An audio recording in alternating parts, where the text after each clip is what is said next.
నమస్కారం. Big debate ప్రత్యేక చర్చ కార్యక్రమానికి స్వాగతం.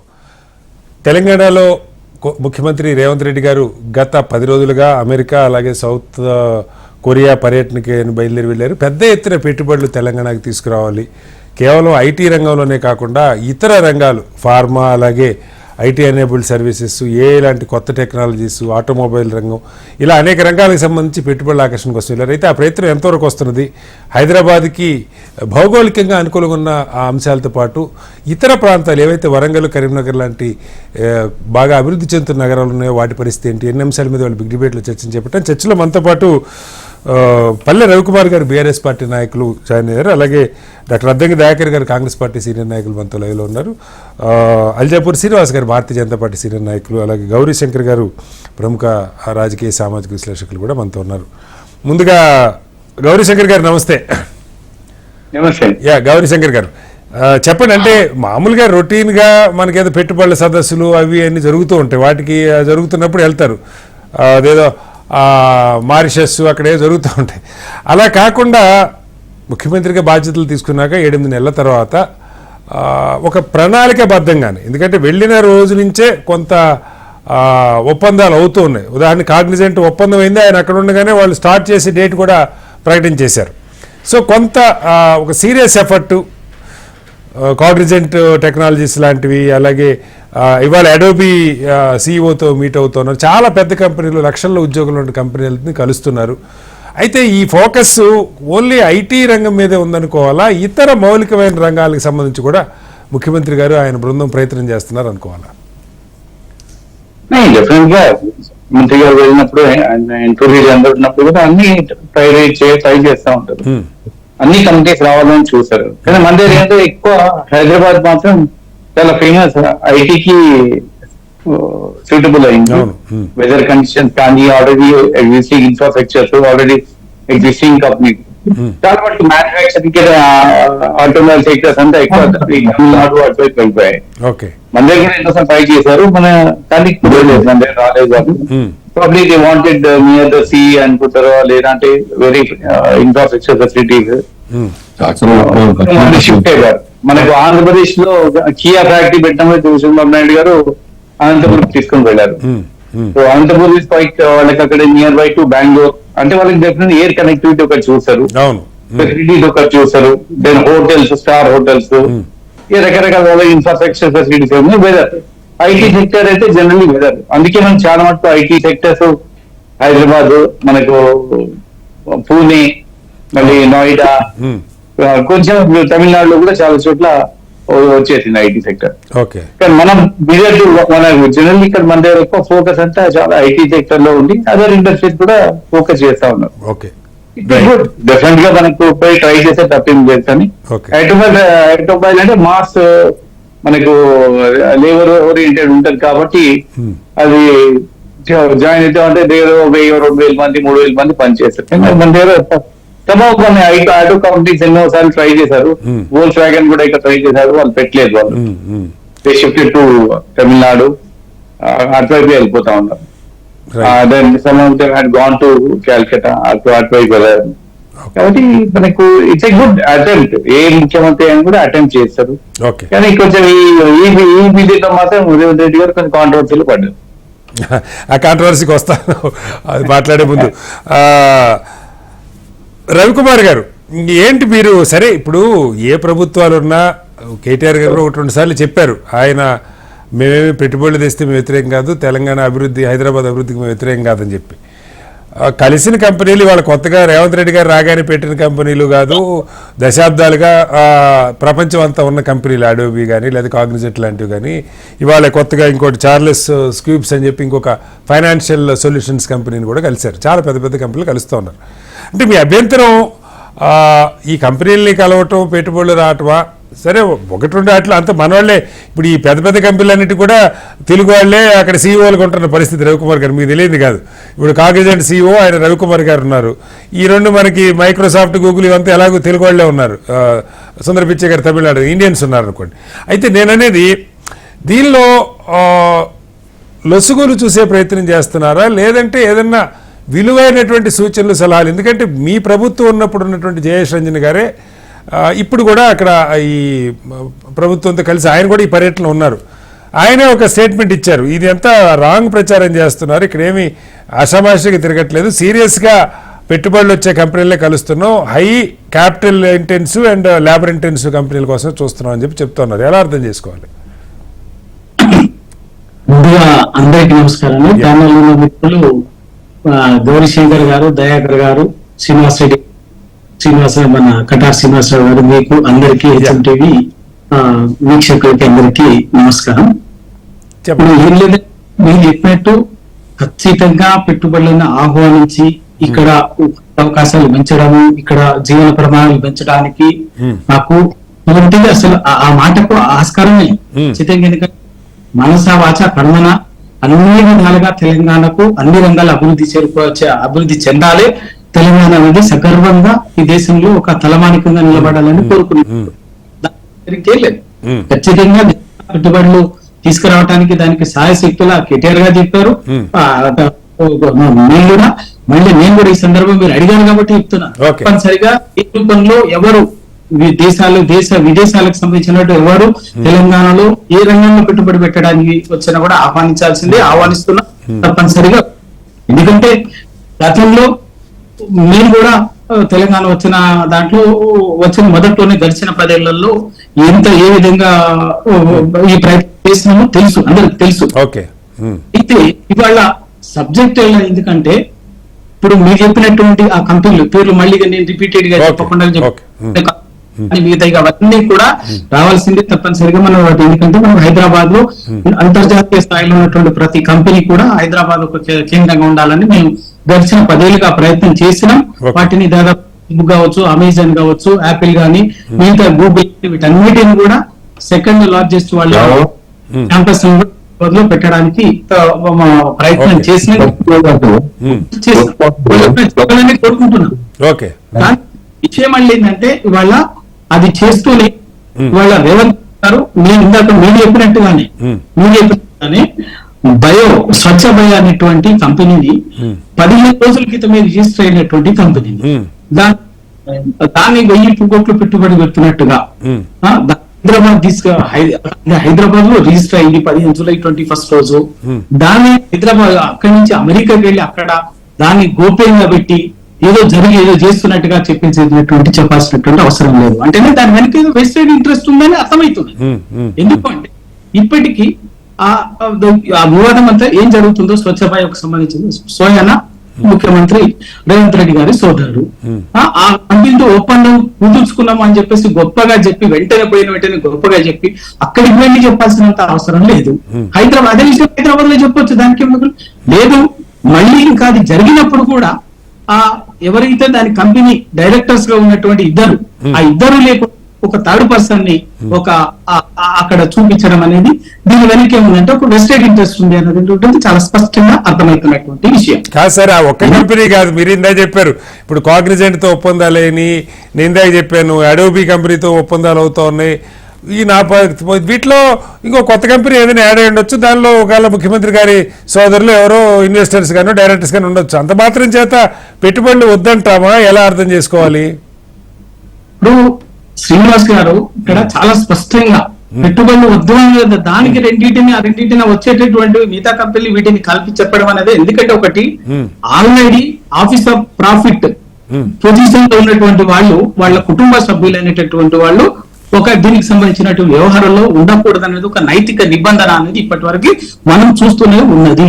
స్వయాన ముఖ్యమంత్రి గారి సోదరుడైనటువంటి జగదీశ్వర్ రెడ్డి గారు వన్ ఆఫ్ ది డైరెక్టర్, ఇంకోటి పేదవల్లి శివానంద రెడ్డి దాంట్లో ఒక డైరెక్టర్. వాళ్ళని పెట్టి ఇంకొక థర్డ్ పర్సన్ తోటి దాన్ని అగ్రిమెంట్ చేసినట్టుగా దాన్ని గొప్పగా చూపించడం అనేది అది మీకు కాదంటే కంపెనీ పెట్టడానికి ఉంటే నిజంగా పెట్టాలి. మనం ఎందుకు వాళ్ళని ఎందుకు ఆ రోజు ఒప్పందం అప్పుడు వాళ్ళని చూపించవచ్చు కదా, వాళ్ళని చెప్పొచ్చు కదా. What is wrong? మీకు మీకే ఉద్దేశం లేకపోయింటే అక్కడ జరుగుతున్నది ఏంటి? దీనికి జరుగుతున్నది అంటే ఒక కంపెనీని అప్పటికప్పుడే దీనికోసం ఫ్లోట్ చేసిండ్రు. వీళ్ళు ఏదో సంపాదించుకుంటారు అధికారాన్ని అడ్డం పెట్టుకొని కూడబెట్టుకునేటువంటి దాన్ని ఇంకో దాన్ని వైట్ రేజ్ చేయడం, ఒక కంపెనీ ఫ్లోట్ చేసి ఇదో 1000 కోట్ల పెట్టుబడి పెడుతున్నాయని చెప్పేసి వాళ్ళ విమర్శ సోషల్ మీడియాలో బహిరంగంగా వస్తున్నారు. Okay. సోషల్ మీడియాలో విస్తృతంగా ప్రచారం జరుగుతున్నది. మేము మాట్లాడకుండా జరుగుతూనే ఓకే అంటే కాదంటారా? అంటే ఒక ముఖ్యమంత్రి స్థాయిలో ఉన్నటువంటిది ఒక ఆ పర్యటనలో ఉండగానే ఇక్కడ మీమ్స్ గా సోషల్ మీడియాలో ప్రచారం జరగడము ఇవాళ ఆ స్థాయిలో వచ్చిందంటే ఏంటి? నేను ఇప్పుడు స్ట్రేట్ అవే అడుగుతున్నాను, ఇప్పుడు మిమ్మల్ని అడుగుతున్నాను, ఇప్పటికి ఈ క్షణానికి ఆ కంపెనీకి సంబంధించినటువంటి ఒక ఆఫీస్ గాని, ఆ కంపెనీకి సంబంధించినటువంటి ఒక వెబ్సైట్ గాని, ఆ కంపెనీకి సంబంధించినటువంటి ఒక ఈమెయిల్ గాని, దానికి సంబంధించినటువంటి ఓ ట్విట్టర్ లేకపోతే ఫేస్బుక్ ఇవాళ సోషల్ ఇవన్నీ దానికి సంబంధించినటువంటి మెయిన్ కాదు రవి గారు, నా చర్చ మెయిన్ ఈ కాంట్రవర్సీ ఒక పార్టీ మీరు ఖచ్చితంగా అపోజిషన్ పార్టీస్ మీరు మాట్లాడాలి, ఓవరాల్ గా వద్దంట్లే మాట్లాడాలి. ఓకే రైట్, ఒకసారి ప్రస్తావించినారు కాబట్టి నేను ప్రస్తావించలా, మన గౌరీ శంకర్ గారు ప్రస్తావించారు యాక్చువల్లీ. ఓకే నన్ను మాట్లాడమని చెప్పినప్పుడు ప్రస్తావించారు. ఖచ్చితంగా అది కూడా మాట్లాడదాం అన్నది కాదంటే దీని వెనకాల దానికి ఉన్నట్టు రేవంత్ రెడ్డి గారికి ఉన్నటువంటిది అంటే western interest. Okay right sir, right right sir. దబాయించుకుంటే తప్పేంటి అని చెప్పేసి మాట్లాడదాం. దానికి సంబంధించినటువంటి 15 రోజుల క్రితమే ఉన్నటువంటిది ఒక 28 లక్షల దానికి కలిసి 15 రోజుల క్రితం రిజిస్టర్ అయినటువంటి కంపెనీ 1000 కోట్ల పెట్టుబడి పెడుతుందని గోప్యంగా అమెరికాకు పోయి ఒప్పందం చేసుకోవాల్సిన అవసరం లేదు కదా.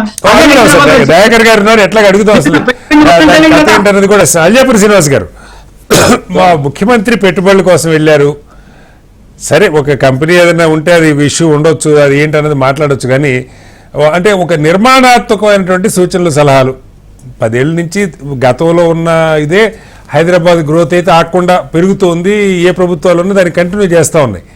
దీని మీద బీజేపీ నాయకులు కూడా చాలామంది రకరకాలుగా ఏది అనౌన్స్ చేసినా ముచ్చర్లు అనగానే దీని వెనక కుట్రుంది, అక్కడ ఏదో ఒక రియల్ ఎస్టేట్ దందా చేసుకున్నారు, లేదు ఒక కంపెనీ అనగానే దాని వెనక ఏదో ఉంది, ఎవరో ఉన్నారు. ఇవి ఏదైనా జరిగినప్పుడు మాట్లాడటం వేరు, క్విట్ ప్రోకోనో మరొకటో ఉంటే అది వేరు, కానీ మొదటికే విమర్శలు చేయటం ఏ రకంగా కరెక్ట్? ఫస్ట్ ఆఫ్ ఆల్ అందరికి నమస్కారం, మీకు ప్యానల్ మెంబర్స్ వీక్షకులందరికీ. ఫస్ట్ అయితే భారతీయ జనతా పార్టీగా కటారి గారు చెప్పండి, ఇటువంటి ప్రోగ్రెసివ్ థాట్స్ ని వెల్కమ్ చేస్తాయి. కొత్త ప్రభుత్వం యొక్క రాష్ట్రంలో వచ్చిన తర్వాత ఈ రాష్ట్రంలోని నిరుద్యోగ స్కిల్డ్ అన్స్కిల్డ్ యువతకు పని కల్పించాల్సిన బాధ్యత సర్కార్ది. ఆ సర్కారు ఇవన్నిటిని కూడా మీట్ కావాలంటే కొత్త ఆలోచనలు, కొత్త ప్రయత్నాలు చేయాల్సింది. సో రేవంత్ రెడ్డి గారి యొక్క యుఎస్, సౌత్ కొరియా ఆ యొక్క టూర్స్ ని వెల్కమ్ చేస్తుంది. అక్కడ ఫలాలతోని విజయాలతో రావాలని కోరుకుంటది భారతీయ జనతా పార్టీ. వచ్చిన తర్వాత ఎవరైనా దాన్ని అడ్వాంటేజ్ తీసుకొని రియల్ ఎస్టేట్ వ్యాపారం చేయడమా, లేకుంటే క్విట్ ప్రో కొరణ బయట పడితే సర్కారు బలమవుతుంది, లేకుంటే ఆ నాయకులు చేసేటువంటి దురాగతాలకు వాళ్ళు కూడా బలవుతారు, లేకుంటే సఫర్ అవుతారు. కానీ అల్టిమేట్ గా మేము కోరుకునేది తెలంగాణ స్టేట్ చాలా పెద్ద మొత్తంలో ఎమర్జ్ కావాల్సిన అవసరం ఉన్నది. అనేక సంవత్సరాలు మీరు చూడండి, హైదరాబాద్ దేశం మొత్తంలో కూడా safest place, non saturated place మన తెలంగాణ. ఇప్పుడు రోడ్డు తమిళనాడు చెన్నై నుంచి పడితే మధురై దాకా మొత్తం కూడా సాచురేట్ అయింది. ఐటీ కంపెనీ కావచ్చు, మిగతా డెవలప్మెంట్ ఇండస్ట్రియల్ కావచ్చు, బాగా విస్తృతంగా పెరిగిపోయింది. బెంగళూరు ఐటీ సెక్టర్ లో మొత్తంగా కూడా పెరిగిపోయింది. బాంబే అదే పరిస్థితి, అక్కడ ఉండే పరిస్థితి లేదు, ఆ సముద్రం యొక్క కష్టంగా. దాని కారణం హైదరాబాద్ కి భౌగోళిక అడ్వాంటేజ్ చాలా ఉన్నాయి, కలిసి వస్తుంది, పెరగడానికి అవకాశం ఉంది. చెప్పండి. మళ్ళీ సౌత్ ఇండియాలో ఈ ఉన్నటువంటి పరిస్థితులు ఎడ్యుకేషనల్ గా సౌత్ ఇండియా టాప్. అందులో ఇంకా స్కోప్ బాగా ఉన్నటువంటి ప్రాంతం తెలంగాణ ప్రాంతం, ఏపీ ప్రాంతం. ఏపీకైనా కానీ ఇండైరెక్ట్ గా క్యాపిటల్ సిటీ గానీ హైదరాబాద్ అనుకున్నా, ఇక్కడ కంపెనీలు వస్తాయి, ఇక్కడ యువతకు వస్తాయి, అక్కడ యువతకు వస్తాయి, ఇక్కడికి వస్తారు, సెలెక్ట్ అవుతుంది మొత్తంగా కూడా. అయితే ఈ సర్కార్కు కొత్త కంపెనీలు ఐటీ మాత్రమే కాకుండా ఈ యొక్క రాష్ట్రంలో అనేక ప్రాంతాల్లో నిరుద్యోగ యువత అక్కడక్కడనే పని కల్పించే విధంగా అనేక ఆలోచనలతో నెలకొల్పొచ్చు. ఉదాహరణకు ఒక జౌలి పార్క్ అనుకున్నాం అనుకోండి, ఆ లైన్ లో విదేశాలు ఇంకేమున్నాయి, గార్మెంట్ ఇండస్ట్రీ ఏమున్నాయి, ఆ రకంగా ఆ ప్రాంతం మీ నుంచి కోరుతుంది కూడా అదే సార్. ఇప్పుడు మీరు జాతీయ స్థాయిలో మీ ప్రభుత్వం ఉంది, 17-16 రాష్ట్రాల్లో మీ ప్రభుత్వాలు ఉన్నాయి.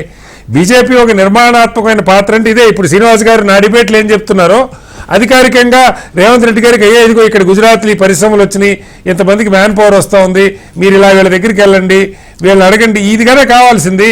ఆ సద్విమర్శలు మేము అదే చెప్తున్నాం కదా. ఓకే, ఇప్పుడు తెలంగాణలో ఇంకా ఛాన్స్ ఉంది.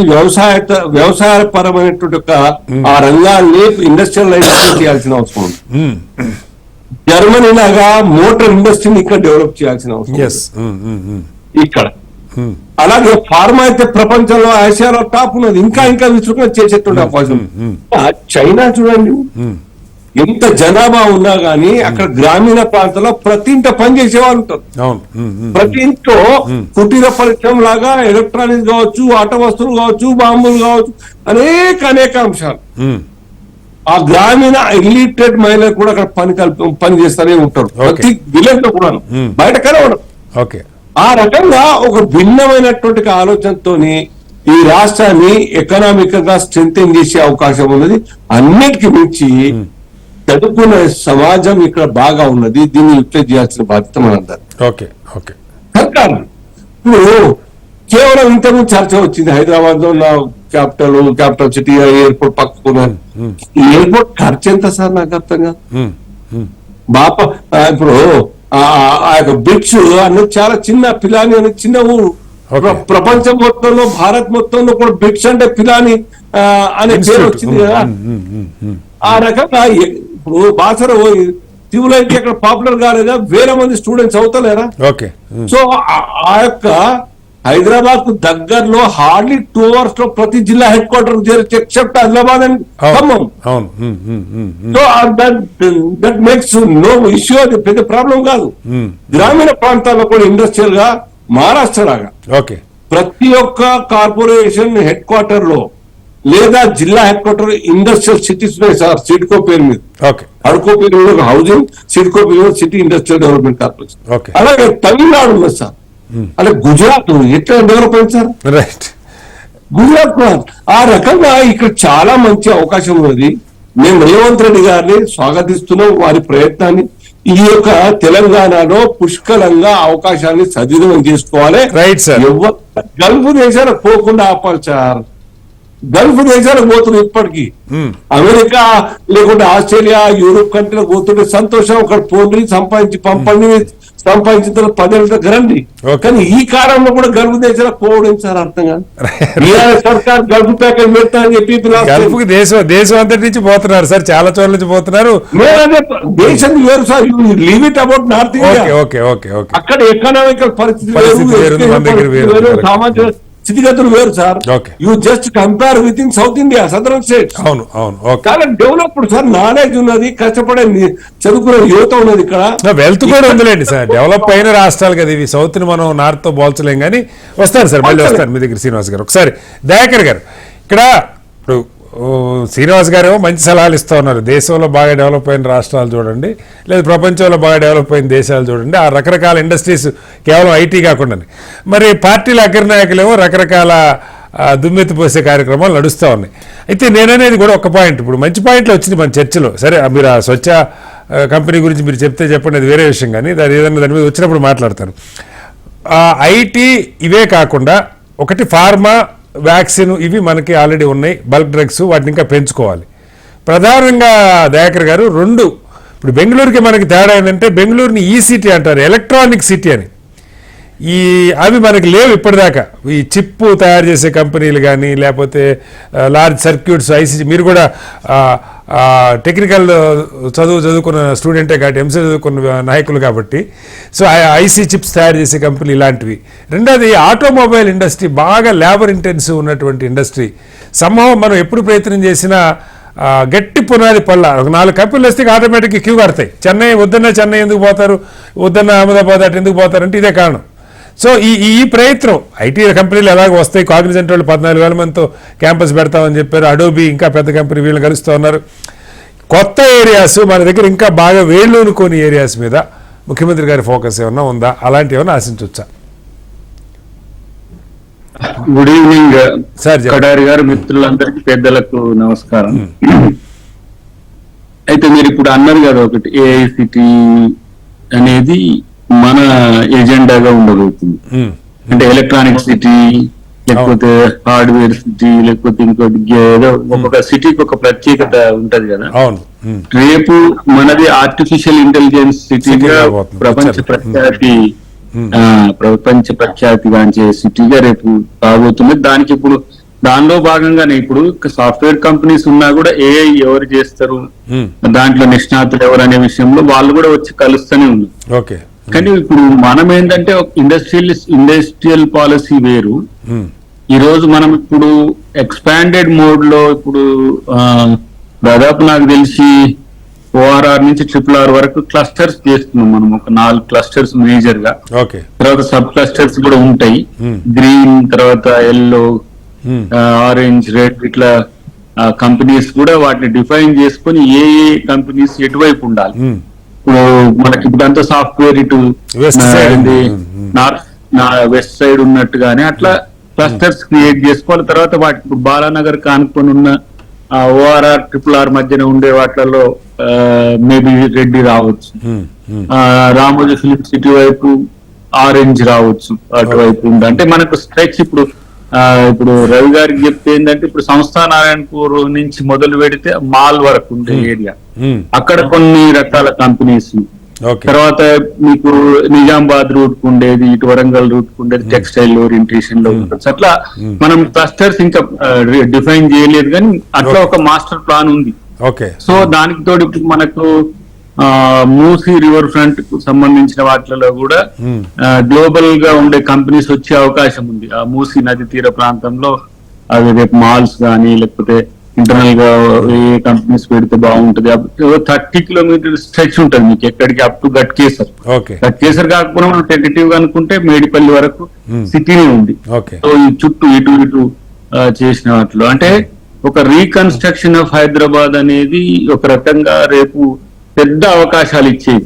చాలా మంది మిత్రులు ఏంటంటే అరే దాని పేరేం పేరు మన అమరావతి అవుతుంటే హైదరాబాద్ కు, లేకపోతే ఇంకో సిటీ ఏదో బెంగళూరు ఎక్స్పాండ్ అవుతుంటే హైదరాబాద్ కి ఏమన్నా హైదరాబాద్ కి తగ్గేది నాయకులు పురుకుంటే ఇంకా పెరుగుద్దే కానీ తగ్గదు. అది ఆ కంపెనీ అటు పోయింది. ఇప్పుడు ఏఐ యూపీ నుంచి మనకు వచ్చింది.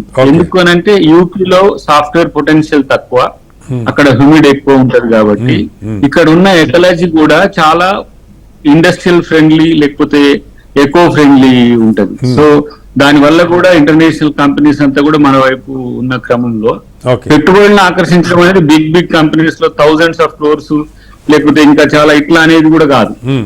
ఫర్ ఎగ్జాంపుల్ టూరిజం ఉంది, టూరిజం లో ఇన్వెస్ట్మెంట్స్ పెట్టే వాళ్ళు ఎవరు ఉంటారు? లేదు ఇప్పుడు మనకు ఆర్టీసీ ఉంది, ఆర్టీసీ లో కూడా ఇండస్ట్రీస్ లో ఎవరు పెట్టే వాళ్ళు ఉన్నారు? ఇట్లా డిపార్ట్మెంటల్ గా కూడా రేపు సబ్డివైడ్ చేసి చిన్న పెట్టుబడులు పెట్టే వాళ్ళని కూడా మనం ఆహ్వానించే ప్రయత్నం చేస్తున్నాం. ఎందుకంటే హైదరాబాద్ అనే ఒక బ్రాండే ఒక పెద్ద ఇన్వెస్టర్స్ ఒక స్వర్గధామం అవుతుంది. దాన్ని మరి జయేష్ రంజన్ కూడా గతంలో ఉన్నాడు మీ మిత్రుడు, కేటీఆర్ బాగానే కొంత ప్రయత్నం చేసిండు. కానీ మనకి ఇంతవరకు 10,000 crores కంపెనీ మనం ఇక్కడ దాని పేరేదో అంటారు, నేను మర్చిపోయింది. నేను కూడా కామర్స్ డాక్టర్నే కానీ ఆ పేర్లు మర్చిపోయినా. ఆ రేంజ్ కంపెనీస్ మనకి ఇంకా రాలే. అవి మనం ప్రయత్నం చేయాలి. అంటే ఒక కంపెనీ కనీసం ఒక 10-15 వేల మందికి ఉద్యోగాలు ఇవ్వడంతో పాటు అంటే స్థానిక ఉద్యోగాల కల్పన కూడా ఇప్పుడు నేను పోతే ఈ మధ్య ఆ టీ హబ్, ఆ టీ వర్క్స్ ఏరియాలు అప్పుడప్పుడు గెస్ట్ గా పిలిస్తే పోతుంటే చూస్తున్నా కదా. ఇప్పుడు ఇతర దేశాల వాళ్లకు ఇది ఒక పెద్ద సెంటర్ గా అయింది. ఎక్కడెక్కడ దేశాలు మీరు ఇక అసలు విచిత్రం ఏంటంటే డెవలప్ కాని దేశాల ఇంజనీర్స్ కూడా మనకు హైదరాబాద్ లో అటు మూలకు కనబడుతుంది. కానీ మన వాళ్ళు కనబడతలే. ఛాయ్ కొట్ల కాడ కూడా లేరు. నాకు ఛాయ్ కొట్ల కాడ కాదు, ఈ కనీసం టిఫిన్ సెంటర్ల కాడ కూడా లేని స్థితి వచ్చింది. సో ఆ లోకల్ ప్రయారిటీని కూడా పెంచే ప్రయత్నం చేయాల్సిన అవసరం ఉన్నదనేది ప్రభుత్వం యొక్క ఆలోచన.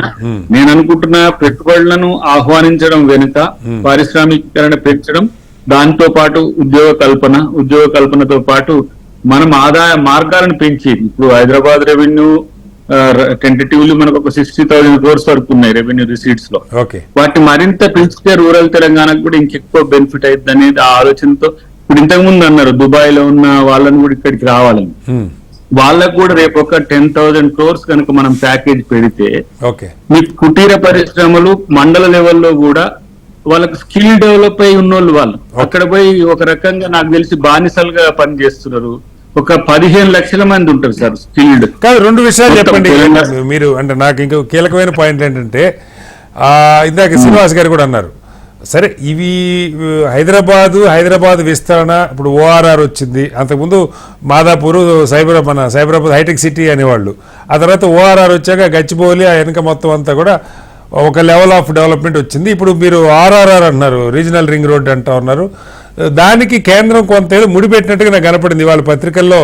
భూసేకరణ మొత్తం పూర్తి అప్పగిస్తే గానీ మేము పనులు మొదలు పెట్టమని నితిన్ గడ్కరీ గారి ప్రకటన ఏదో ఉంది. ఇదొకటైతే, రెండవది దయాకర్ గారు, ఈ జిల్లాలు మనకి పెద్ద, కనీసం అన్నీ కాకపోయినా ఇప్పుడు కనీసం వరంగల్, కరీంనగర్, ఇలాంటి నల్గొండ మనకి దగ్గరలో 100-150 కిలోమీటర్ల దూరంలో ఉన్నటువంటి 2 గంటల ప్రయాణంలో వెళ్ళగలిగినటువంటి నగరాలు కూడా ఈ డెవలప్మెంట్లో భాగం కాకుండా ఎలా, దానికి ప్రత్యేకంగా ఏమైనా దృష్టి పెట్టాలా, ఏం చేస్తారు? ఇప్పుడు ఒకటి, మీరు ఇప్పుడు చౌటుప్పల్, వికారాబాద్, భువనగిరి అంటే లేయర్ 2 సిటీస్ ఇవన్నీ కూడా, షాద్ నగర్, వికారాబాద్, మీకు ఇబ్రహీంపట్నం, ఇవన్నీ కూడా టాప్ రేంజ్ సిటీస్ అయితే రేపు జిల్లా హెడ్ క్వార్టర్స్ కానీ ఉంటాయి. ఇప్పుడు కొన్ని జిల్లా హెడ్ క్వార్టర్స్ ఉన్నాయి, ఆల్రెడీ జిల్లా హెడ్ క్వార్టర్ ఉన్నాయి. రియల్ ఎస్టేట్ తప్పితే అదేది ప్లాట్లు వేసుకోవడం తప్పితే ఇంక వేరే డెవలప్మెంట్ అయితే వాస్తవంగా పెద్దగా ఇప్పటిదాకా, అంటే మీరు వచ్చి అనుకోండి కానీ. ఇప్పుడు చౌటుప్పల్ అనేది ఇప్పటికి ఇండస్ట్రియల్ ఏరియాని. ఓకే, చౌటుప్పల్ పెద్ద ఇండస్ట్రియల్ ఏరియా. సరే, ఇంతకుముందు ఫస్ట్ టైం అడిగిండు మీరు, దాన్ని మర్చిపోయిన నేను. అదే ఇప్పుడు హైదరాబాద్ ఇప్పుడు రీజనల్ రింగ్ రోడ్ కి సంబంధించి కూడా అది వస్తే ఇంకా మల్టిప్లై అవుతుంది గ్రోత్ అనేది మా ప్రభుత్వ ఆలోచనగా ఉంది. కానీ కేంద్రం ఆ పని మొదలు పెట్టాలంటే కంప్లీట్ గా ల్యాండ్ అది ఏంటంటే సెంట్రల్ స్టేట్ ప్రాజెక్ట్ ఏ అయినా, లేకపోతే ఇప్పుడు రాడార్ అంటే సెంట్రల్ గవర్నమెంట్ అనుకోండి. రేపు మనం ఇన్ఫ్రాస్ట్రక్చర్ డెవలప్మెంట్ చేయడానికి ఎవరు ఇప్పుడు నితిన్ గడ్కరీ గారు అండ్ రోడ్లకు సంబంధించిన మంత్రి కాబట్టి ఆయన మీరు కొంత దానికి ఇన్వెస్ట్ చేయమనేది. ఇప్పుడు ఫర్ ఎగ్జాంపుల్ ముచ్చెర్లలో మనం ఏఐ సిటీ చేస్తున్నాము, అక్కడనే అటు ఇటుగా ఫార్మా ఉంటది, ఇంకా అటు ఇటుగా కొంచెం పోతే ఫ్యాబ్ సిటీ ఇట్లాంటి కొన్ని ప్రయత్నాలు గతంలో జరిగినాయి. కానీ ఇప్పుడు అక్కడ సెంట్రల్ గవర్నమెంట్ ఫారెస్ట్ కి సంబంధించిన ల్యాండ్స్ కొన్ని మనకు అసైన్ చేయాల్సిన అవసరం ఉంటది. అక్కడ ఇన్ఫ్రాస్ట్రక్చర్ డెవలప్మెంట్ కూడా స్టేట్ గవర్నమెంట్ మేము చేయాల్సి వస్తుంది. సో దాన్ని ప్రాజెక్ట్స్ ఫైనల్ అయిన తర్వాత చేసే ప్రయత్నాల్లో ముందుకు పోయే క్రమంలోనే మనం ఇప్పుడు ఇన్వెస్ట్మెంట్స్, ఎందుకంటే ఇప్పుడు మనకి ఇప్పుడు రెవెన్యూ రిసీట్స్ నుంచి మనం ఎక్స్ట్రా ఇతరత్ర ఖర్చు పెట్టడానికి లేదు. వాటిని మనం ఇప్పుడు ఏ విధంగా సేకరించాలనేది దాంట్లోనే ఎక్స్ట్రా బడ్జెటరీ అలొకేషన్స్ ను వాటిని ఎట్లా సమీకరించుకోవాలనే దాని విషయంలోనే ప్రభుత్వం ఇప్పుడు ఆలోచిస్తున్నది. ఇప్పుడు ఎక్స్పెక్టెడ్ నేను అనుకుంటున్నా ఈసారికి ఈ మొత్తం ఈ ఆర్థిక సంవత్సరానికి 2 లక్షల కోట్ల వరకు వచ్చినాయి అనుకోండి. ఇంకా మీకు 90,000 crores మీకు రెవెన్యూ కిందనే చూపిస్తారు. కానీ ఆదాయం పెరగాలి అని అంటే డెఫినెట్ గా మనం ఇతరత్ర ఆదాయ వనరులను పెంచుకోవాలి. నేను అంటున్నా, ఇంకా స్థానికంగా ఇక్కడ హైదరాబాద్ బేస్డ్ కానీ ఆంధ్రప్రదేశ్ బేస్డ్ కానీ మీరు ఎవరైనా ఏదైనా ప్రపోజల్ తో వస్తే మేము డెఫినెట్ గా దానికి సిద్ధంగా ఉన్నామని ప్రభుత్వం ఓపెన్ హార్టెడ్ గా ఇప్పుడు ఓపెన్ ఆఫర్ ఇస్తున్నది. మీరు ఈ రంగంలో పెట్టుబడి పెడతా అంటే దాంట్లో పీపీపీ దాన్ని మనం ప్లాన్ చేయొచ్చు. అవసరమైతే కొన్ని అంశాల్లో ప్రభుత్వం కొంచెం తగ్గైనా వాళ్ళకి లాభాల్లో అవకాశాలు పెంచే అవకాశం కూడా లేకపోలేదు. ఎందుకంటే మొదటి దశలో మనం ఇన్వెస్ట్మెంట్స్ ఆహ్వానించాలి. ఇప్పుడు దానిలో భాగంగానే విమర్శ అయినా ఇంకేదైనా సరే, ఇప్పుడు నా దగ్గర 10 కోట్లు ఉన్నాయనుకోండి, నేను తెలంగాణ అభివృద్ధి కొరకు ఖర్చు పెడతా అనేది పాజిటివే. ఇప్పుడు కేటీఆర్ గారిని పెట్టమనండి, ఒక 5-6 వేల కోట్లు పెట్టమనండి, ఒక కంపెనీ ఎస్టాబ్లిష్ చేసుకొని బీజేపీ మిత్రులను పెట్టమనండి, కిషన్ రెడ్డి గారిని ఇంకోరిని పెట్టాలి. స్వరాష్ట్రం కూడా పెట్టుబడులు పెట్టడం అనేది తప్పు అవుతుంది అనుకుంటే నేనైతే దాన్ని ఆహ్వానించాను. వారు తప్పల్లా, అదేదో డైరెక్ట్ గా వాళ్ళని పెట్టుకుని ఓపెన్ చేయొచ్చు కదా. ఆ అగ్రిమెంట్ జరిగినప్పుడు వాళ్ళు లేకుండా ఇంకెవరో డైరెక్ట్లు ఉంటుంది ఎందుకు అన్నారు, అంతే. ఇంకా నేనేమంటే పైసలు తీసుకున్నారు, దోచుకున్నారు అంటే అదొక ద్రోహం. ఇస్తారు అంటే తప్పెట్లయితే దాన్ని రవి గారు ఇస్తాను. ఒక్క నిమిషం రవి గారు ఒక్క నిమిషం మీకు టైం ఇస్తా. స్వచ్ఛ పర్యావరణ అనేది చెప్పదలుచుకున్నాం. ఓకే, ఒక్కసారి గౌరీశంకర్ గారు.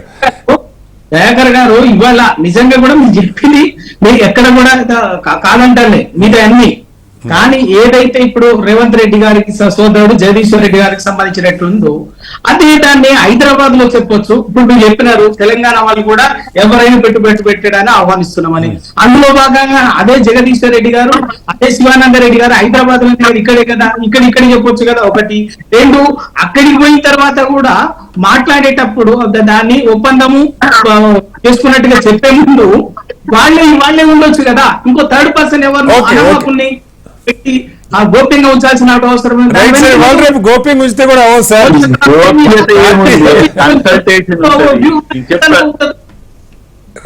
తర్వాత చెప్పనా ఇప్పుడు మళ్ళీ వస్తాను దయాకర్ గారు మళ్ళీ వస్తాను మీ దగ్గరికి. గౌరీశంకర్ గారు, ఇక్కడ ఇప్పుడు దయాకర్ గారు మొత్తం ఒక ప్లాన్ దాదాపు ముఖ్యమంత్రి గారు రిపీటెడ్గా చెప్తున్నదే ఆయన మొత్తం ఒక ఇది ఎక్స్ప్లెయిన్ చేశారు. అయితే ఇప్పుడు వారు చెప్పినటువంటి కొన్ని షాద్ నగర్ కానీ లేదా చౌటుప్పలు కానీ ఇలాంటివి ముందు నుంచి కూడా కొంత స్థానికంగా ఒక ఇండస్ట్రియల్ హబ్గానే ఉన్నాయి మనకి. పటాన్ చెరువు కానీ ఇటు మనకి ఇట్లా కొన్ని ఏరియాలు ముందు నుంచే ఇండస్ట్రియల్ డెవలప్మెంట్ ఉన్నాయి. బట్ అవి అంతా ఈ కాస్త పొల్యూషన్ రిలేటెడ్ ఇండస్ట్రీస్, లేకపోతే పాత రోజుల్లో పాత పద్ధతుల్లో ఇండస్ట్రియల్ రెవల్యూషన్ వచ్చిన కొత్తల్లో ఈ పబ్లిక్ సెక్టర్ వచ్చినప్పుడు వాటి యాన్సిలరీస్ అట్లా పెరిగినాయి. ఇప్పుడు కొత్తగా మనం ఒక కొత్త గ్రోత్ చూస్తాం అనుకుంటున్నప్పుడు నేను చెప్పినటువంటి కరీంనగర్, వరంగల్, నల్గొండ ఇట్లాంటి నగరాలు, వికారాబాద్ కానీ లేకపోతే చుట్టుపక్కల ఎక్సెప్ట్ ఆదిలాబాద్ ఈవెన్ ఖమ్మం కూడా మనకు 3-3.5 గంటల కంటే ప్రయాణం కూడా దూరం కాదు. వీటి మీద ఏ ప్రభుత్వాలు వచ్చినాయి? గతంలో బీఆర్ఎస్ ఉన్నా మాటలు చెప్పారు కానీ అక్కడేమి నిజంగా ఒక ఎంప్లాయ్మెంట్ జనరేట్ అయ్యే ఇండస్ట్రీస్ కానీ పెద్దగా ఏమి రాలా. వేరే ఇండస్ట్రీస్ రాలా, ఐటీ ఇండస్ట్రీస్ కూడా వచ్చినాయని నాకైతే పెద్ద ఇది లేదు. ఇప్పుడన్నా ఆ ప్రయత్నం ఏమైనా జరుగుద్దా? ఇండస్ట్రీస్ని అక్కడికి తీసుకెళ్ళగలుగుతామా? సార్ మ్యూట్లో ఉంది గౌరీశంకర్ గారు.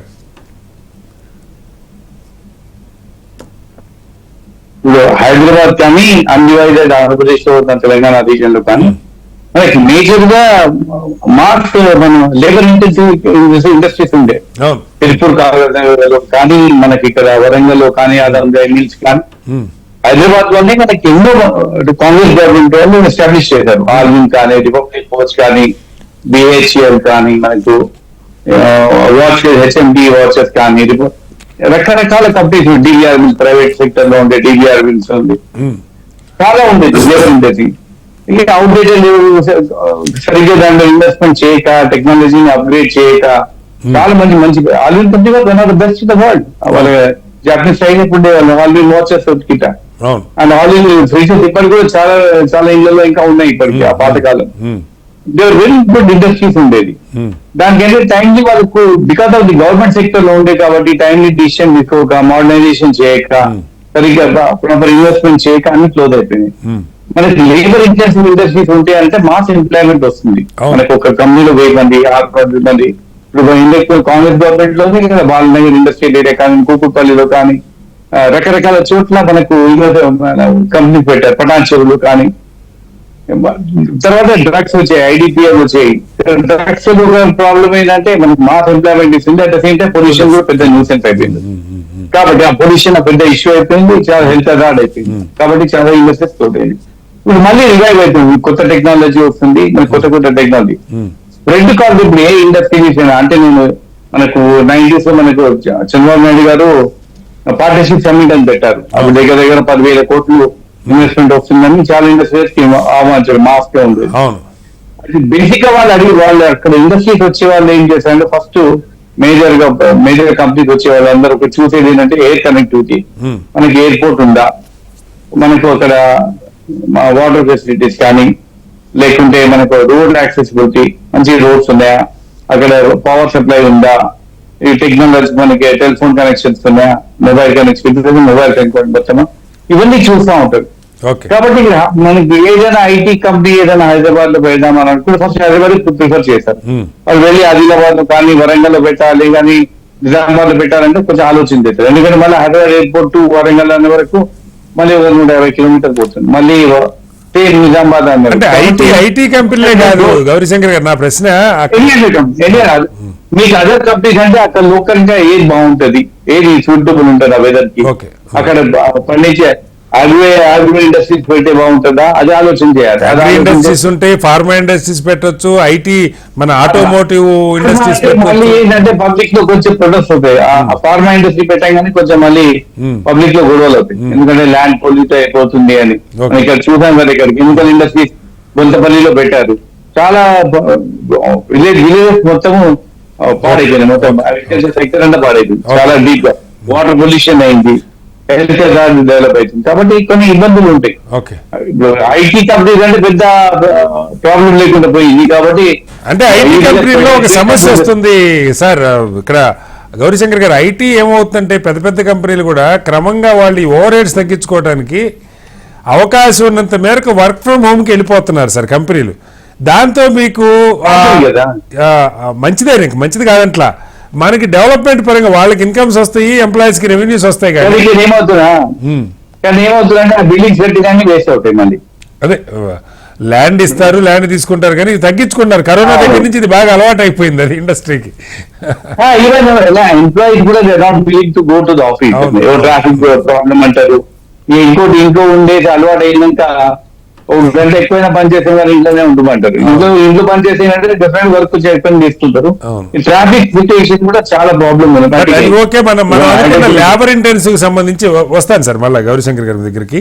ఒకసారి రవికుమార్ గారు, సరే మీ విమర్శ రాజకీయం అది ఒక పక్క పెడతాం, కానీ నిజంగా మన ప్రయత్నంలో విలువైన సూచనలు బీఆర్ఎస్ పార్టీ నుంచి ఇంకా ఏం చేస్తే బాగుంటుంది? ముఖ్యమంత్రి వెళ్ళారు, విమర్శకి ఇంకా చాలా టైం ఉంది. రాజకీయ ఇవాళ కూడా కిషన్ రెడ్డి గారు ఎవరితో ప్రకటన చేస్తాం, మేము ఓన్లీ ఎలక్షన్ అప్పుడే రాజకీయం అని. బట్ ఇప్పుడు 4 సంవత్సరాల టైం ఉంది. ఒక కన్స్ట్రక్టివ్ సజెషన్స్, ఇదిగో ఈ రంగం మేము చేసాం, ఇంకా దీనిలో స్కోప్ ఉంది, ఇలాంటి ఏమైనా బీఆర్ఎస్ నుంచి ఆశించవచ్చా? శ్రీనివాస్ గారు, ఇప్పుడు ఒకటి అంటే తెలంగాణ గడిచిన 9 ఏళ్లలో హైదరాబాద్ కు ఉన్నటువంటి అడ్వాంటేజెస్ ఉపయోగించుకొని ఏంటంటే ఐటీ మీద మెయిన్ ఫోకస్ పెట్టింది. అవును, మీద మెయిన్ ఫోకస్ పెట్టింది. దాదాపు 4 లక్షల కోట్ల పెట్టుబడులు వచ్చేటట్టుగా పెట్టి, ఎందుకంటే అమెజాన్ లాంటి కంపెనీ, అమెజాన్ దాదాపు 36,000 కోట్లు పెట్టుబడి పెట్టింది. అదే మైక్రోసాఫ్ట్, అంతకుముందు ఆ మైక్రోసాఫ్ట్ ఆఫీస్ ఉండే మన దగ్గర, మల్టీ ప్రోడక్ట్ కంపెనీ 3 సెంటర్లని దాదాపు 16,000 కోట్ల పెట్టుబడి పెట్టింది. అట్లనే గూగుల్ అనేది వాళ్ళది హైదరాబాద్ లో సెకండ్ బిగ్గెస్ట్. అట్లా ఏంటి ఇంకా తీసుకుంటే ఇట్లనే యాపిల్, ఫేస్బుక్, ఇవన్నీ కూడా ఎందుకంటే దీనికి హైదరాబాద్ ఉన్నటువంటి అడ్వాంటేజ్, ఎందుకంటే జియోగ్రఫికల్ కండిషన్స్ కారణంగా ఉపయోగించుకో వాళ్ళకి అవసరమైనటువంటి ఇన్ఫ్రాస్ట్రక్చర్ కానీ, ఇన్స్టిట్యూషన్ కానీ, మిగతా దానికి సంబంధించినటువంటి కొంత సానుకూల వాతావరణాన్ని, ల్యాండ్ ఆర్డర్ కానీ అన్ని కావాలి, జాగ్రత్తలు తీసుకొని వాళ్ళని ఇన్వైట్ చేసి వాళ్ళని ఇన్సులేట్ చేయడం తోటి ఏంటంటే దాదాపు ఐటీ అన్నది మాక్సిమం అవకాశం చేసి 4 లక్షల పెట్టుబడి కలిగినాము. ఇప్పుడు నేను చెప్పిన మేజర్ మిగతా అన్ని ఇంకా చాలా ఊబర్, ఇంకా అటువంటి ఇంకా చాలా చాలా చాలా సేల్స్ ఫోర్స్, ఊబర్, స్టేట్, ఇవన్నీ ఉన్నాయి. ఇక మనకు తెలుసు. హైదరాబాద్ తీసుకొచ్చా ఓ రోజు 2014 తెలంగాణ రాష్ట్రం ఏర్పడక ముందు 3 లక్షల ఐటీ ఎంప్లాయీస్ ఉన్నటువంటి హైదరాబాద్ సిటీని 10 లక్షల రాగలిగినాము. ఐటీ ఫోకస్ మీరంతా కూడా. ఇప్పుడు ప్రభుత్వం అందుకే ఒక హైదరాబాదే కాకుండా సేమ్ దాంతో పాటు సైమల్టేనియస్ గా జిల్లా కేంద్రాల్లో కూడా ఐటీ టవర్స్ పెట్టింది. జిల్లా కేంద్రం నల్గొండ పెట్టారు సార్, పెట్టలేదల్లా చాలా సార్లు మంత్రులు ఫంక్షన్ లోకి వస్తున్నాయా, అక్కడ రిక్రూట్మెంట్ జరుగుతుందా? పనిచేస్తున్నాయి. కాకపోతే వాటిని ఇంకా చొరవ తీసుకొని వాటిని ఇంకా పూర్తి స్థాయిలో, ఎందుకంటే ఐటీ సెక్టర్ ఒకటేసారి సెకండ్ టౌన్స్ లకు అలాంటి కాస్మోపాలిటన్ సిటీ నుంచి టౌన్స్ కు రావడం అనేది కొంచెం అంత ఈజీగా అయ్యే పని కాదు. కాబట్టి కొంత అదే ఓవర్ పీరియడ్ ఆఫ్ టైమ్ లో నేను ఎందుకన్నా అంటే సార్, మీకు రవికుమార్ మీకు తెలియదు కాదు, ఇప్పుడు మహారాష్ట్ర ఉందనుకోండి, బాంబే ఉన్న బాంబే కంటే పూణే బ్రహ్మాండంగా డెవలప్ అవుతుంది ఐటీ ఏరియా. ఇప్పుడు అట్లాగే సరే ఢిల్లీ పక్కన నోయిడా కానీ, గురుగావ్ కానీ, అంటే కొంచెం దూరం 100 కిలోమీటర్ల దూరంలో ఉన్న నగరాలు కూడా డెవలప్ అవుతున్నాయి. పూణే కూడా చిన్న సిటీ కాదు, చిన్న సిటీ అంట్లా కంపేర్ టు ఢిల్లీ, బాంబే చిన్న సిటీనే కదా. కాబట్టి అట్లనే 20 తెలంగాణలో జిల్లాలో ఐటీ టవర్స్ కూడా సైమల్టేనియస్ గా స్టార్ట్ పెట్టడం జరిగింది. ఓకే, అంటే మై పాయింట్ ఈస్ ఫోకస్ ఏంటంటే గడిచిన 10 ఏళ్లలో ఐటీ అనేది మనకు ఒక అడ్వాంటేజ్ గా ఇమీడియట్ గా అందివచ్చే అవకాశం కాబట్టి దాన్ని ఉపయోగించుకొని దానికి కావాల్సినటువంటి ఇన్ఫ్రాస్ట్రక్చర్ కానీ మిగతాది కానీ అంతా కూడా మనం చేసాం. Okay. ఇప్పుడు అట్లాగని మీరు చెప్పినట్టుగా ఇందాక అల్జాపూర్ శ్రీనివాస్ గారు చెప్పినట్టుగా కూడా మన తెలంగాణలో ఇంకా నెక్స్ట్ ఇంకున్నటువంటి ఒక ఐటీ అనేది మాక్సిమం ఇంకా ఇక మనం ఒక ట్రాక్ లోకి వచ్చింది. రేపు ఇంకెంత మనం ఎంత గుంజుకుంటే ఎంత చేసుకోగలిగితే అంత మనం గ్రో అయ్యే అవకాశం ఉన్నది హైదరాబాద్ తెలంగాణ. రెండు నెక్స్ట్ అయితే ఇది ఒకటి ఏంటంటే ఎలైట్ పీపుల్ మళ్ళీ దేంట్లో ఎంప్లాయ్మెంట్ లో దాదాపు 24 లక్షల ప్రైవేట్ సెక్టర్ ఇటువంటి క్రియేట్ చేసేటప్పటికి కూడా వీళ్ళలో చాలా మంది ఏదంటే ఒక క్వాలిఫైడ్ ఇంజనీరింగ్ కనీసం ఇంజనీరింగ్ గ్రాడ్యుయేషన్ ఉన్న వాళ్ళకే అవకాశాలు అక్కడ. అదే నేను చెప్పదలుచుకున్నాను. Intermediate 10th class common degree అటువంటి క్వాలిఫికేషన్స్ లేకపోతే సెమీ ఐటీఐలు పాలిటెక్నిక్లు అటువంటి వాళ్ళకు ఉపయోగపడేటువంటి మిగతా ఇండస్ట్రీస్ ని ఇప్పుడు ఫోకస్ పెట్టాల్సినటువంటి అవసరం. ఓకే సార్, టైం తక్కువ ఉంది. అది చేసుకుంటే ఏంటంటే ఒక సెక్షన్ కి మనకి లోకల్ నేటివిటీకి సంబంధించినటువంటి అన్ఎంప్లాయీస్ కి మనం ఇంత ఎంప్లాయబిలిటీని క్రియేట్ చేసిన అవుతాము. ఇప్పుడు ప్రభుత్వం చేయాల్సినటువంటిది వాటి మీద దృష్టి పెడితే కొంచెం రైట్ సార్, మళ్ళీ వస్తాను మీ దగ్గరికి. యా, అల్జాపూర్ శ్రీనివాస్ గారు, ఇప్పుడు ఇవాళ మనకి హైదరాబాదు, సికింద్రాబాదు, సైబరాబాద్ ఎట్లాగో ఇది ఇప్పుడు ఇంకొక పెద్ద ఏరియా, పెద్ద పెద్ద కంపెనీలే అసలు మొత్తం రీస్ట్రక్చర్ చేసుకోవాల్సిన పరిస్థితి వస్తుంది. ఏ రంగం మునిగిపోద్దో అర్థం కావట్లేదు. అంత క్యాప్చర్ చేసేస్తుంది మార్కెట్ని అని ఒక చర్చ నడుస్తూ ఉంది. మీరు ఒక ఇంజనీరింగ్ కాలేజీ వ్యవస్థాపకులు, మీకు తెలియదు కాదు అది ఆ కోర్సులు కొన్ని డిమాండ్ కానీ మరొకటి కానీ కొన్ని లక్షల ఉద్యోగాలు ఏలో కొత్తగా క్రియేట్ కాబోతున్నాయి. మిగతా వాటిలో పోతే పోవచ్చు కానీ ఏలో క్రియేట్ కాదు లక్షల కోట్ల ఉద్యోగాలు. సో దానికి వాళ్ళ ముచ్చెర్లు అనేది ఒక 4వ మహానగరంగా హైదరాబాద్లో డెవలప్ కావాలన్నది ప్రభుత్వ ఆలోచనగా ముఖ్యమంత్రి గారు కూడా మాట్లాడుతున్నారు. ఇది ఒక అంశం అయితే దీనికి కేంద్రం సహకారం ఏ రకంగా మీరు ఇవ్వబోతా ఉన్నారు? ఆర్ఆర్ఆర్ ఖచ్చితంగా అవసరం, దానికి సపోర్ట్ కానీ వీటి మీద ఏం చెప్తారు? ఒకటి, భారతదేశంలో మేక్ ఇన్ ఇండియా అనే ఆలోచనతోనే ఈ దేశంలో అనేక చోట్ల మోదీ గారు దృష్టి పెట్టే సంగతి మనకు అందరికీ కూడా తెలుసు. మన ప్రభుత్వం చేస్తే ఇనిషియేటివ్ తీసుకున్నారు. ఇప్పుడు ఆనంద్ మహేంద్ర గారిని దానికి చైర్మన్ గా ప్రపోజల్ పెట్టినట్టు అనౌన్స్ చేసారు ఆఫీషియల్ గా. బట్ అక్కడి నుంచి అనౌన్స్మెంట్ కనబడింది పేపర్లో, టీవీలలో. సో ఇది మంచి ఇనిషియేటివ్. కేంద్ర ప్రభుత్వంతో అయ్యేంత డెఫినెట్ గా సహకరిస్తాం. బడ్జెట్ కావచ్చు, లేకుంటే కొత్త ఆలోచనలతో షేర్ చేసుకోవడం కావచ్చు. దాని గురించి మా కిషన్ రెడ్డి గారు, సంజయ్ గారు చాలా క్లియర్ గా చెప్పడం జరిగింది. What ever possible cooperation is required from centre side definite గా చేస్తామని చెప్తా ఉన్నారు. వాళ్ళు కూడా తెలంగాణ వాళ్ళే కదా. మా భారతీయ జనతా పార్టీ తెలంగాణ శాఖ ఉంది, కార్యకర్తలు ప్రతి గ్రామాన్ని ఉన్నారు కదా. ఈ రాష్ట్రం డెవలప్ కావాలని చెప్పి భారతీయ జనతా పార్టీ నాయకత్వానికి ఉంటారు కదా. డెఫినెట్ గా చెప్తాం. ఇక్కడ రెసిప్రోకల్ గా ఇచ్చిపుచ్చుకునే ధోరణిలో ప్రభుత్వాలు, రాష్ట్రం మరియు కేంద్ర ప్రభుత్వం చేసినప్పుడే సాధ్యమవుతుంది. చొరవ తీసుకోవాల్సిన అవసరం లోకల్ స్టేట్ గవర్నమెంట్ ఉంటుంది. ఇంకో విషయం, ఇప్పుడు ట్రిబ్యునల్ విషయం వచ్చింది. అది స్వాగతిద్దాం చేద్దాం. ట్రిబ్యునల్ ఎందుకు వస్తున్నాయో ఒక్కసారి ఆలోచిస్తున్నారు. కారణం ఏంటి సార్? బికాస్ బాగా రద్దీ పెరుగుతా ఉన్నాయి సిటీ. ఎగ్జాక్ట్లీ. రద్దీని మినిమైజ్ చేయడానికి, తక్కువ చేయడానికి ఇంకా అవుటర్ రింగ్ రోడ్ పోయి ఇంకా ట్రిబ్యునల్ వస్తుంది, రీజనల్ రింగ్ రోడ్ వస్తుంది. దానికి చుట్టూరు ఇంకా 11 నగరాలు కట్టాలని ఆలోచన చేస్తా ఉన్నారు. ఎందుకు వస్తున్నాయి? మైగ్రేషన్ గురించి ఎప్పుడైనా ఆపే ప్రయత్నం చేసిరా ఏ సర్కార్ అని కావచ్చు, స్టేట్ నెవర్ దట్ రైట్. ఒకసారి ఇల్లు వదిలి సిటీకి వచ్చిందంటే ఆ యువకుడు పని కోసం, చదువు కోసం, హీ నెవర్ గోస్ బ్యాక్. ఏ కోసం పోతున్నాడు ఆయన? అది ఇంకా ప్రపంచం అంతా సినారియో ఉంది సార్, మనం ఆపలేము. ఆపటం మంచిదే, ఆపితే మంచిదే. కానీ ఇప్పుడు ఒక కటారి గారు, అబ్దుల్ కలాం గారి యొక్క సంకల్పం ఏముంటుంది సార్? అర్బన్ ఫెసిలిటీస్ రూరల్ లో కల్పించాలి. సో దట్ ఆ మైగ్రేషన్ ఆపద్దు. అక్కడనే ఉపాధి, అక్కడనే చదువు, అక్కడనే ఇండస్ట్రీస్, అక్కడనే ఇన్ఫ్రా అంతా తయారైన తర్వాత ఎందుకు వస్తారు సార్ సిటీకి? ఇప్పుడు చెప్పినారుగా అబ్బాయి వర్క్ ఫ్రమ్ హోమ్ ఎందుకు ఇష్టపడుతున్నారు అందరూ? ట్రాఫిక్ లో ఇరుక్కొని గంట తర్వాత జర్నీ చేయడం, పొల్యూషన్, ఎయిర్ పొల్యూషన్, లేకుంటే ఈ యొక్క ట్రాఫిక్ లో ఫ్యూయల్ వేస్ట్ కావడం, టైం వేస్ట్ కావడం, ఇదంతా కూడా దీన్ని అవాయిడ్ చేయడానికి that is the only way to avoid stop migration. దానికోసం అనేక మార్గాలు ఉన్నాయి ఇండస్ట్రియలైజేషన్ కోసం. ఇప్పుడు మీరు చెప్పారు పురవరకు ఆగింది sir. What about Aurangabad sir ఎంత పెద్దగా అయింది సార్ ఇండస్ట్రియల్ గా? Okay. What about upcoming Nanded sir ఎంత పెద్దగా అయింది సార్? నాగ్పూర్ ఎంత పెద్దగా అయింది సార్? మహారాష్ట్రలో అని చెప్పింది ఈ show single town other than Hyderabad తెలంగాణలో. ఈవెన్ ఏపీలో కూడా విశాఖపట్నం తప్ప కొద్దిగా అది కూడా ఇప్పుడు ఇది ఆలోచన ఉండాలి సార్, చేయాలనే ఆలోచన. అది ఎవరితో సాధ్యమైతే పాలకులతో సాధ్యమైతే. Okay okay. ముఖ్యమైన వ్యక్తులు ఆలోచన పరులతో సలహాలు తీసుకొని అస్తమానం రాజకీయాల గురించి ఆలోచించకుండా ఇటువంటి ఆలోచనలకు అంకురార్పణ చేస్తే ఈ రాష్ట్రంలో డెవలప్మెంట్ కోసం అవకాశం ఉంటుంది. ఓకే. మెయిన్ గా అగ్రిబేస్డ్ ఇండస్ట్రియల్ చార్జెస్ కుటీర పరిశ్రమలకు ఎంకరేజ్ చేయండి సార్. దాని బదులు కాకుండా వేల కోట్ల రూపాయలు ఈ సంక్షేమం పేరు మీద దాన ధర్మాల కోసం పర్మనెంట్ సొల్యూషన్ కాదు సార్. నా కట్టర్ నేను నమ్మేటువంటి ఒక సిద్ధాంతం సార్.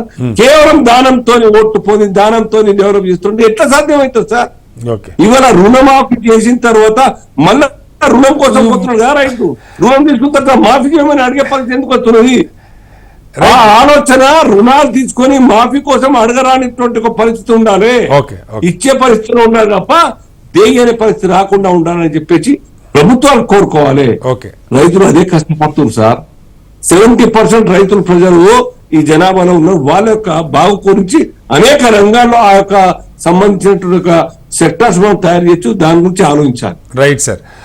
దయాకర్ గారు, ఇక్కడ 2-3 మంచి విషయాలు మనకి చర్చలో వస్తుందంటే, సరే ఆర్థిక శక్తి పెరిగి ప్రజల సంపాదన పెరిగితే డబ్బు తీసుకుంటాడు కానీ నాకు మీరు రుణమాఫీ చేయమని అడిగే పరిస్థితి రాదని మంచి పాయింట్ అది. సరే, అది ఏ ప్రభుత్వాలు చేస్తే చేయమని పక్క పెడితే ఇప్పుడు ఈ 4-5 అంశాలు దయాకర్ గారు, మీరు కూడా ప్రభుత్వంలో చాలా కీలకంగా ఉన్నారు. ఈ ఆటో అంటే లేబర్ ఇంటెన్సివ్ ఇవి మనకు ఒకప్పుడు ఫార్మా ఇవే. ఇప్పుడు మీరు ఏ సిటీ చుట్టుపక్కల పాలనగర్ పటాంజలి ఏరియా అంతా అదే కదా. ఇప్పుడు అది తగ్గింది, మళ్ళీ దాన్ని పెంచుకోవాలి. కొత్త ఇప్పుడు ఈ కార్లు రాబోతున్నాయి, ఇంకా భారతదేశంలో అంత భారీగా ఆ automobile electronic automobile industry electrical automobile industry అంత భారీగా వేళ్ళు అనుకోవాలి. ఇలాంటివి టూరిజం, మెడికల్ టూరిజం మనకు ఆల్రెడీ ఉంది. అలాగే కోర్ ఎలక్ట్రానిక్స్కి సంబంధించి ఏది మీరు ప్రయత్నం చేయండి, ఏ కొత్త ఏరియా, బట్ ఆల్రెడీ ఎగ్జిస్టింగ్ వాటిలో వీటి మీద కూడా ప్రభుత్వం ఏమైనా దృష్టి పెడుతుందా? అలాగే ఈ నగరాలు నేను మళ్ళీ అడుగుతున్నా, వరంగల్, కరీంనగర్ ఇట్లాంటి నగరాల కోసం ఏదైనా ఒక ప్రణాళిక ఉందా? ఇప్పుడు అంటే అది గతంలో కూడా చెప్పి ఉన్నదే కాబట్టి మళ్ళీ దాన్ని ఉల్లంఘించడానికి ప్రయత్నం చేస్తలేదు. కానీ ఒక మాట చెప్తే మీకు, ఇప్పుడు టెక్స్టైల్ అనేది మీకు వరంగల్ మనకు యాప్ట్ అయ్యి టెక్నికల్ గా కూడా వరంగల్ రోడ్డుకు టెక్స్టైల్ అనేది ఇంతకు ముందు కేసీఆర్ గారు ఆలోచించారు కానీ దాన్ని ఆ ప్రతిపాదన అక్కడితోనే ఆగిపోయింది. మనం ముంగనూరు ఎయిర్పోర్ట్ కు సంబంధించి కానీ లేకపోతే వరంగల్ ను మనం ఆ రోడ్ ను మొత్తం కూడా అక్కడ పత్తి పంట కూడా ఎక్కువ పండే ప్రాంతం అది. తర్వాత కొంచెం పోలరైజేషన్ పద్మశాలీలు కూడా అక్కడ ఎక్కువ పోలరైజ్ అయి ఉంటారు కాబట్టి అటు ఒకటి అనుకున్నప్పుడు అది మనకు వరంగల్ అవుతుంది. ఇప్పుడు హైదరాబాద్ టు అమరావతి వయా చౌటుప్పల్, ఆ తర్వాత సూర్యాపేట్, కోదాడ ఇట్లా పోయేది ఒక నేషనల్ హైవేనే రావచ్చు. నాకు తెలిసి అది పెద్దది. డైరెక్ట్ ఎయిర్పోర్ట్ నుంచి అమరావతి 2 hours ఒక కమర్షియల్ క్యారిడార్ టైప్ రోడ్ ఉంటుంది. దానికి అడ్జసెంట్ గా ట్రైన్ ట్రాక్ కూడా అనుకుంటున్నారు. అట్లనే మనకు హైదరాబాద్ టు కర్నూలు, అంటే కర్నూలు అనే దానికంటే బెంగళూరు 6 lane ప్లస్ తర్వాత ఫాస్టెస్ట్ ట్రైన్ ప్లాన్ చేసుకుంటే మనకు 180 kilometer స్ట్రెచ్ మనకు ఏది మన ప్రాంతంలో ఉంటుంది. సో అక్కడ జడ్చర్ల వరకు భూములు లేవనుకోండి, ఊర్పూర్ కాంచి మళ్ళీ మన కలంపూర్ వరకు భూములు అక్కడ చూసుకున్న దాన్ని ఒక ప్రత్యేక ప్రణాళికతో చేయాల్సిన అవసరం ఉంటుంది. ఇప్పుడు మనకు Nizamabad road almost all commercial గానే ఉన్న దాన్ని ఐరన్ కు సంబంధించి హార్డ్వేర్ కి సంబంధించి ఒక డిజైన్ చేసుకోవచ్చు. అంటే కామారెడ్డి మీకు హైయెస్ట్ పొటెన్షియల్ సిటీ అవుతుంది, అంటే మీరు అన్న మార్గాల్లో కనుక గమనిస్తే. అయితే వీటికి అన్నిటి కూడా మనకు ఒక ఇండస్ట్రియల్ పాలసీ ఇంకా మనమేం ప్రిపేర్ చేయలేదు. గతంలో వాళ్ళు చేసే వాటిని ప్రతిపాదన రూపంలోనే ఉన్నాయి. ఇప్పుడు ఇండస్ట్రీస్ మినిస్టర్ గా శ్రీధర్ బాబు గారు ఉన్నారు. ఇప్పుడు ఈ పెట్టుబడులు ముఖ్యం కాబట్టి పెట్టుబడుల మీద ప్రాధాన్యత ఎక్కువ వచ్చింది. రేపు మీకు పాలసీ మేకింగ్ లో చేంజెస్ ను ఇప్పుడు మీరు అన్న ఐకానిక్ సిటీస్ ని యొక్క టార్గెట్ చేయడం, జిల్లా హెడ్ క్వార్టర్స్ ఇప్పుడు 100 kilometer రేడియస్ లో రీజనల్ రింగ్ రోడే వస్తున్నది. సో మనం 200 kilometer రేడియస్ లో almost all 70% of the Telangana cover అవుతుంది. మీరు ఖచ్చితంగా హైదరాబాద్ నుంచి మీరు క్లచ్ పెడితే 3 గంటలకు బార్డర్ వస్తుంది. Okay. ఎటు పోయినా సరే 3-4 గంటలు. ఒక ఆదిలాబాద్ భద్రాచలం మారిస్తే Okay. భద్రాచలం విషయం కూడా నాట్ ఓన్లీ ఒక్క ఇటు సాఫ్ట్వేర్ ఇన్ఫ్రా ఇట్లాంటివే కాకుండా ఇప్పుడు ఫర్ ఎగ్జాంపుల్ భద్రాద్రి రామాలయం ఉంది. మనకు ఇంటర్నేషనల్ టూరిస్టర్స్ రావడానికి చాలా క్లిష్టంగా ఉంది. విజయవాడ నుంచి పోవాలన్నా హైదరాబాద్ నుంచి పోవాలన్నా పాలొంచ అనేది ఒక హాట్ ఏమంటారు పొటెన్షియల్ ఏవియేషన్ ప్లేస్. గతంలో అక్కడ ఒక ప్రణాళిక కూడా చేసింది. మనకి లింక్ ఫ్లైట్స్ పెడితే రామాలయం నుంచి మొదలు పెడితే మీకు అటు కుంట రంపచోడవరం అటు రాజమండ్రి అటు కూడా లింక్ పెరుగుతుంది. అది కమర్షియల్ కారిడార్ అవుతుంది. ఇట్లా కొన్ని ప్రతిపాదనలు వివిధ రూపాల్లో వస్తున్నాయి. చాలా మంది చిన్న మౌలిక రంగాల్లో పెట్టుబడులను కూడా ఆహ్వానించండి అని అంటే నేను ఇప్పుడు అంటున్నా. నిజామాబాద్ గాని మెట్పల్ గాని లేకపోతే బోధన్ గాని కామారెడ్డి గాని లేదంటే కరీంనగర్ గాని ఇక్కడ దుబాయ్ ప్రాంతము లేకపోతే ఈ 7 సిస్టర్స్ ఏరియాలో పోయి పనిచేసి ఎక్కువ మంది వాళ్ళు ఉన్న వాళ్ళను రేపు మనం గనక ఇంతకుముందు చెప్పినట్టుగా చిన్న పరిశ్రమల ప్రోత్సాహానికి చేస్తే పెద్ద ఎత్తున గ్రామీణ ఉద్యోగ కల్పన, ఇంకా రూరల్ కాదు, అర్బన్ కాదు. అర్బన్ వచ్చి ఎందుకు రావడం? ఫర్ ఎగ్జాంపుల్ మీరు చూడండి, ముంబై ఉంటది, అనుకొని ఠానే ఉంటది, ఠానేకు కళ్యాణ్ ఉంటది, కళ్యాణ్ కు భివండి ఉంది. అంటే మీకు చూడండి ఎక్కడికక్కడికి స్టాప్ అవుతుంది. సో ఇక్కడ మనము చుట్టూ మీరు అనుకుంటున్న దాంట్లో 10-12 సిటీలు మనం చేస్తే వలస హైదరాబాద్ క్లియర్ గా ఇప్పుడు యాబిడ్స్ కోటి ఇటు వచ్చి ఉండేటోళ్ళు ఎంతమంది సార్? కుకట్పల్లి, చందానగర్ కొంతమంది, వనస్థలిపురం, హయత్ నగర్ కాగే వాళ్ళు కొంతమంది అయింది. ఇటువైపు మనకి ఆరాం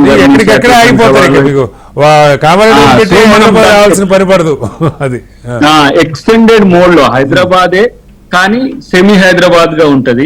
అర్బన్ సబర్బ్స్ కనుక మనం డెవలప్ చేస్తే ఇంకా మేలైన వాళ్ళకు అవకాశాలు దొరుకుతాయి. కాబట్టి ఆ డిజైన్ కంపల్సరీ ఈ గవర్నమెంట్ కొంచెం సోయితోనే ఉన్నది. కాబట్టి దాంట్లో అప్పుడప్పుడు అక్కడక్కడ మేము కూడా ఇన్వాల్వ్ అవుతుంటాం. రేపు ఇంకా పవర్ లోకి వచ్చిన తర్వాత ఎట్లా ఉంటది అనే విషయం ఒక చర్చ అయితే ఇప్పుడు కొన్ని సందర్భాల్లో మా ఇన్పుట్స్ కూడా ఇస్తున్నాం.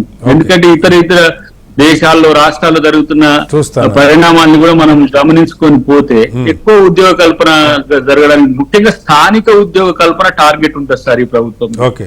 ఏదో పెద్ద కంపెనీస్ పెట్టి ఇంటర్నేషనల్ స్టాండర్డ్స్ లో పెట్టి తెలంగాణ వాళ్ళకు 10 ఉద్యోగాలు కూడా రాని 10,000 కంపెనీ ఇక్కడ ఉందని చెప్పుకోవడానికి కూడా కొంచెం ఇబ్బందిగానే ఉంటుంది. ఎందుకంటే స్థానిక ఉద్యోగ కల్పన అసలు కంపెనీలు పోతే వేరే దేశాలలో మన వాళ్ళు చాయ్ పట్టేల దగ్గర కూడా కనిపిస్తలేరని. కరెక్ట్. అది నీళ్లు నిధులు నియామకాలు అంటే ప్రభుత్వమే కావు కదా. 2 లక్షల వరకు ఇవ్వగలుగుతాం. 20 లక్షల ఉద్యోగాలు కల్పించే ప్రయత్నం సగటు మానవుడు కూడా ఇక్కడ మనకు బతుకు తెరువు ఉన్నది. అది బతుకు తెలంగాణ అనుకునే విధంగా చేయడానికి మాత్రం డెఫినెట్ గా ఒక పాదు పడుతుంది అనేది నేను. మీరు ప్రభుత్వం ఒక లాంగ్ టర్మ్ ఆలోచన చేసుకొని ఉంటా ఉన్నారు. కాంగ్రెస్ 30 ఏళ్ళు ఉంటుంది, 40 ఏళ్ళు ఉంటుందని. దానికి పడాల్సిన పునాదులు ఇవి కదా దయాకర్ గారు. లాంగ్ టర్మ్ లో రాజకీయ పార్టీ నిజంగా మీకు నేను అంటే కొన్ని విషయాలు ప్రతిపాదన రూపంలో చెప్పొద్దు కానీ ఇప్పుడు 4 లక్షల పైకిలకు భూమి వస్తుంది మనకు. ఇక్కడ ఓఆర్ఆర్ RRR మధ్య అక్కడ commercial day 4 lakhs acres above వస్తుంది. ఇప్పుడు మనము దాన్ని హైదరాబాద్ బ్రాండింగ్ కొరకు కూడా ప్రయత్నం చేస్తున్నాం. ఎందుకంటే ఇంటర్నేషనల్ బ్రాండ్. సో దానికి సంబంధించిన షోస్ గానీ ఈవెంట్స్ గానీ ఇన్విటేషన్స్ ఇప్పుడు మనం పోయి అమెరికాలో పెట్టి ఇంగ్లాండ్ లో పెట్టొచ్చు కూడా కాకుండా అన్ని కంపెనీలను హైదరాబాద్ కూడా రప్పించే ఒక ఎగ్జిబిషన్ గుజరాత్ లో మోడీ గారు పెట్టాడు, వైబ్రెంట్ గుజరాత్ ఆయన పెట్టారు. అట్లా అదే ఇప్పుడు అట్లా మనం ఏంటంటే హైదరాబాద్ అనేది ఒక న్యాచురల్ గ్రోయింగ్ సిటీ సార్. దీన్ని ఎవరు పుషప్ చేయనక్కర్లేదు. ఎందుకంటే భారతదేశంలోనే కాదు ప్రపంచంలో ఇంత మంచి ఒక భౌగోళిక పరిస్థితులు ఉన్న ప్రాంతం చాలా తక్కువ ఉంటాయి. ఇప్పుడు ఇది ఇన్ఫ్రా అది ఫార్మాకు చాలా స్వర్గధామము, తర్వాత ఏంది ఐటీకి స్వర్గధామం. ఇక్కడిని వరల్డ్ రేపు tomorrow the world's destination Hyderabad అవడానికి ఏ సిటీ మీరు చూస్తారు. నిజంగా చెప్పుకోవడం చెప్తుంటే బాగా వినసొంపుగా ఉందో జరగాలని కోరుకుంటాం అందరం కూడా. ఈయనేమో మొత్తంగా తెలంగాణ ముఖ్యమంత్రి అమెరికా, సౌత్ కొరియా పర్యటన పెట్టుబడులు ప్రధానంగా ఆకర్షించడం లక్ష్యం. అయితే దానిలో కేవలం ఐటీ ఎనేబుల్డ్ సర్వీసెస్ ఏలాంటి రంగాలే కాకుండా ఇతర ఆటోమోటివ్, కోర్ ఎలక్ట్రానిక్స్ రంగాలకు సంబంధించి కూడా పెద్ద ఎత్తున ఇప్పటిదాకా హైదరాబాద్ అందిపుచ్చుకోలేదు, వాటిని సాధించాలని. అలాగే మొత్తం అభివృద్ధి హైదరాబాద్కే పరిమితం కాకుండా చుట్టూతా 100-150 కిలోమీటర్ల పరిధిలో ఉన్న నగరాలకు కూడా అభివృద్ధి విస్తరించాలని, దానికి ఇప్పటికున్న ఓఆర్ఆర్తో పాటుగా ఆర్ఆర్ఆర్ కూడా సపోర్ట్ ఇస్తుంది. ప్రయాణం ఖర్చు జర్నీ టైం కనుక తగినట్టుగైతే అసలు ఇక్కడికి రావాల్సిన అవసరం లేకుండా ఎక్కడ వాళ్ళు అక్కడే ఉండే rural urban amenities in rural ఏరియాస్ని కనుక డెవలప్ చేయగలిగితే నిజమైనటువంటి అభివృద్ధి అన్ని ప్రాంతాలకి చేరుతున్నది అర్థమవుతుంది. తెలంగాణకి ప్రత్యేకంగా హైదరాబాద్ నగరానికి ఉన్న భౌగోళిక అనుకూలతలు ఉపయోగించుకొని అన్ని రంగాల్లో పారిశ్రామిక అభివృద్ధి జరిగేలాగా చూడాల్సిన బాధ్యత, అవకాశం తెలంగాణకు ఉన్నాయని నిపుణులు అభిప్రాయపడుతున్నారు. చర్చలో పాల్గొన్న పల్లె రవికుమార్ గారికి, అద్దెకి దయాకర్ గారికి, అలాగే అల్జాపూడి శ్రీనివాస్ గారికి, గౌరీశంకర్ గారికి ధన్యవాదాలు. ఇది వాళ్ళ బిగ్ డిబేట్. మరోస్తాం, మళ్ళీ కలుద్దాం. అందరికీ నమస్కారం, సెలవు.